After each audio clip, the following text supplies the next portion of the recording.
Continue sir, thank you so much.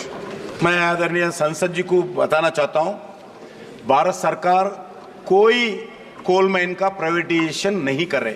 Singareni में पूरा जितने भी, अगर सिंगरेनी प्राइवेटाइजेशन करना है उसमें 51% स्टेट गवर्नमेंट का है, 49% गवर्नमेंट ऑफ इंडिया का है, और दूसरा जो भी पूरा एडमिनिस्ट्रेशन है 100% स्टेट गवर्नमेंट के हाथ में है।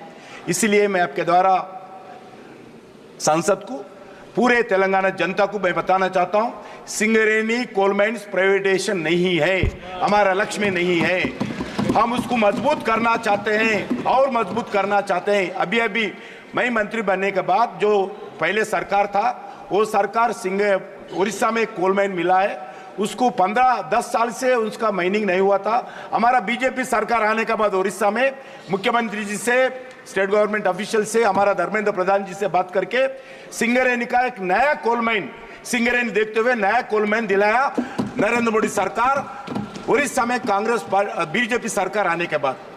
इसलिए मैं बताना चाहता हूं, आज सिंगरेनी कोल माइन्स में जो भी है, अभी इवन मैं एक विषय बताता हूं, जितने भी कोल माइन्स ब्लॉक्स है, हमारा कोल इंडिया भी ओपन एक्शन में लेते हैं। सो भी जितने भी पीएसयू है, पब्लिक सेक्टर पीएसयू से हो, ऐसा सिंगरेनी भी पीएसयू आके ले सकते हैं।